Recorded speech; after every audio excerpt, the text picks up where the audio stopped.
Hello students and welcome to online tutor में आपका स्वागत है। और यदि आप मेरे चैनल में पहली बार आए हैं तो इसे सब्सक्राइब करना ना भूलें। अभी हम लोग एक्सरसाइज 9.3 का क्वेश्चन नंबर 12 करेंगे। और क्वेश्चन नंबर 12 में इन्होंने पूछा है prove that a cyclic parallelogram is a rectangle. इन्होंने बोला कि अगर एक साइक्लिक पैरेललोग्राम रहेगा तो वो रेक्टेंगल रहता है। ओके, तो सबसे पहले देखो, एक सर्कल है, इसके अंदर एक पैरेललोग्राम है। ओके, ये एक्चुअली रेक्टेंगल जैसा दिख रहा है क्योंकि सर्कल के अंदर ना पैरेललोग्राम जब मैं ड्रॉ कर रहा था तो रेक्टेंगल ही बन रहा था वो। ठीक है, लेकिन ऐसा मान लीजिए कि पैरेललोग्राम है। ओके, यह ए बी सी डी, ये एक पैरेललोग्राम है, ये डी है। तो अब इसमें क्या है, क्योंकि A B C D parallelogram है तो कुछ चीजें जो हमको पता होनी चाहिए। ठीक है, तो पहली बात क्या है, गिवन में क्या है, A B C D is a parallelogram. Okay, हमें प्रूव ये करना है कि एक रेक्टेंगल है। ओके, अच्छा, पैरेललोग्राम में क्या होता है, आमने सामने की भुजाएं बराबर होती है। मतलब क्या होता है, ये जो ए बी है this is equal to C D. Okay, और ये जो बी सी है, B C this is equal to A D. Okay, और पैरेलल भी होती है। मतलब क्या है, जो ए बी है this is parallel to C D. Okay, और जो बी सी है this is parallel to A D. अब इसके जो चारों एंगल है, मान लो ये एंगल 1 है, ये वाला एंगल 2 है, ये वाला एंगल 3 है, ये वाला एंगल 4 है।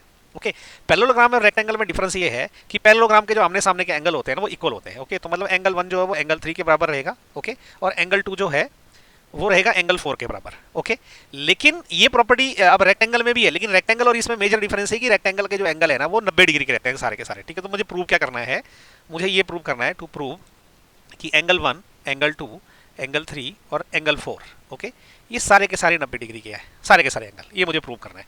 तो अब देखो, एंगल 1 और एंगल 3 तो आपस में बराबर होते ही हैं, लेकिन क्या है ना, एंगल 1 प्लस एंगल 3 180 डिग्री भी होंगे क्योंकि ये साइक्लिक है ना, इसलिए आमने सामने के जो एंगल है वो सप्लीमेंट्री होते हैं। ठीक है, तो हम ऐसा लिखेंगे कि एंगल 1 प्लस एंगल 3, ओके, ये क्या होगा, 180 डिग्री होगा। क्यों होगा, क्योंकि इसका रीजन रहेगा कि opposite angles of cyclic quadrilateral are supplementary.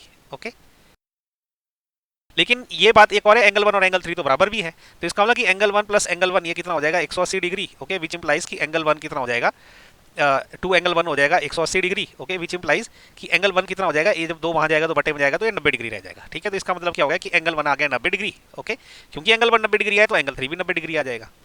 Okay, तो ये तो एक प्रूव हो गया। ठीक है, एंगल 1 और एंगल 3 90 डिग्री हो गए। अब वैसे एंगल 2 और एंगल 4 का क्या है, एंगल 2 प्लस एंगल 4, ठीक है, ये कितना होगा, ये भी 180 डिग्री होगा। ओके, अब अगेन वही रीजन रहेगा कि opposite angles of cyclic quadrilateral are supplementary. ठीक है, ये प्रॉपर्टी है। अब क्या, एंगल 2 प्लस एंगल 4 और एंगल 2 तो बराबर है, तो इसकी जगह मैं एंगल 2 लिख देता हूँ, ये हो गया 180 डिग्री। ठीक है, इसका मतलब क्या हो गया कि 2 एंगल 2 कितना हो गया, 180 डिग्री। इसका मतलब हो गया कि एंगल 2 जो है वो कितना आ गया, जब ये 2 वहां जाएगा बटे में तो कट जाएगा तो ये 90 डिग्री हो जाएगा, तो एंगल 2 आ गया 90 डिग्री। इसका मतलब क्या हो गया कि एंगल 2 है 90 डिग्री। ठीक है, तो एंगल 4 और एंगल 2 तो बराबर है, तो एंगल 4 भी 90 डिग्री हो गया। ओके, तो ये दूसरा प्रूफ हो गया। अब इसका मतलब है कि सारे के सारे एंगल 90 डिग्री के। इसका मतलब क्या हो गया कि हमारा एंगल 1, ये एंगल 2, ये एंगल 3 के बराबर है, ये 3 है, ये इक्वल टू एंगल 4 हो गया, ये सारे के सारे 90 डिग्री के हैं।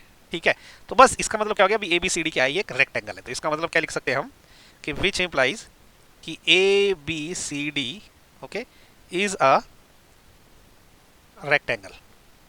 ये है हमारा आंसर, सिंपल और स्वीट है ये। ओके, तो इसी के साथ ना क्वेश्चन नंबर 12 भी खत्म हो गया। इनफैक्ट इस क्वेश्चन के साथ ना ये एक्सरसाइज 9.3 पूरी की पूरी खत्म हो गई।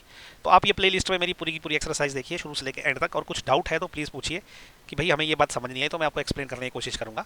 ओके, तो तब तक प्लीज़ मेरे चैनल को लाइक करिए, शेयर करिए, सब्सक्राइब करिए अपने दोस्तों के बीच में, और ज़्यादा से ज़्यादा मुझे जो है एनकरेज करो ताकि मैं और ऐसे वीडियो बना सकूँ। Okay, so thank you so much for watching my video, thank you.